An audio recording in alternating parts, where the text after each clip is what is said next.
Thanks very much, Aisha. Thanks, Tom. I don't know if that's on. Doesn't matter. This is a phone box anyway. Yes. You can hear it.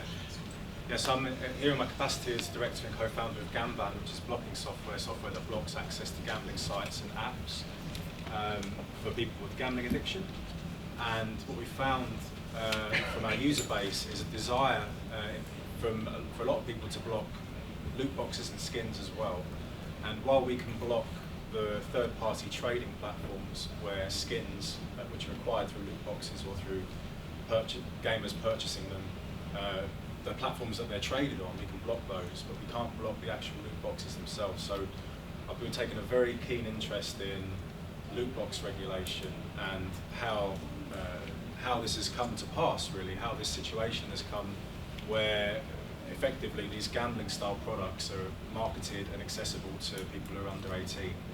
And we commissioned some research from BMG who looked into gamers specifically and asked them what their perceptions of loot boxes are, and 57% of people that play video games regularly found that they're blurring the lines between gaming and gambling, and 57% also believe that they spend too much on loot boxes, and that's a huge proportion. I think if 57% of people said that they were spending too much online gambling, we'd have alarm bells starting to ring, and I think there's a similar thing should be happening related to loot boxes. I think it's something that was very poorly understood, and Professor Zendel will be outlining a lot of the research that he's done into the area to try and illuminate some of the processes that go on in the gamer's mind.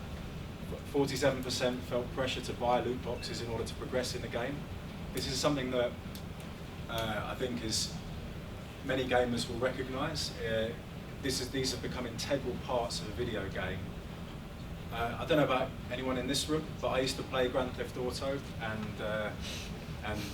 used to be a Grand Theft Auto game every couple of years, and now it takes 6 or 7 years for a new game to come out, and that's because they've got this steady stream of revenue coming in through loot boxes and microtransactions from their online platform. So this online platform has become an integral part of the game, has become inextricably linked to the game that you used to just buy and enjoy, and I think is having a detrimental impact on gamers because we're not getting the new games as frequently as we might have done in the past. 50% of players find it hard to stop buying more loot boxes, so they're addictive. They have intrinsically addictive properties. And I think what's really important as well is to recognise that these things are relatively new. As Tom touched on, in the 2005 Gambling Act, we didn't envisage these types of products. We didn't envisage even really the breadth of online gambling products. And I think one example I think is quite striking is we recognise that slot content should be capped at £2 a spin outside of casinos, £5 a spin inside casinos. And if the Gambling Act was written today, we would say slot content rather than slot machines, because it makes no sense that slot content is capped at £2 or £5 a spin in machines, but is unlimited online.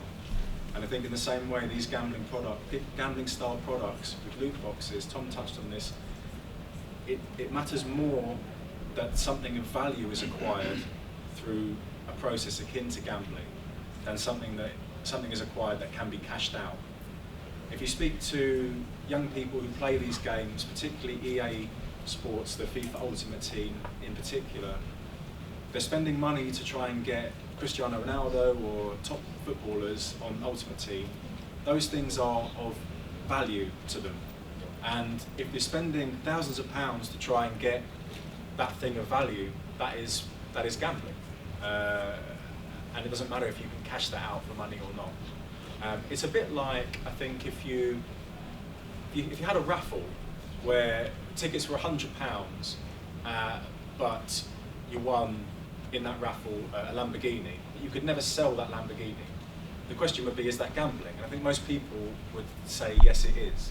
And that's the similar thing with loot boxes.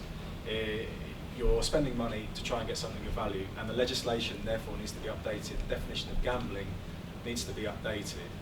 And that's kind of where we've got to with our research. So thank you very much for listening, and obviously pass on back to Asia. Yeah, thanks very much, Matt. We'll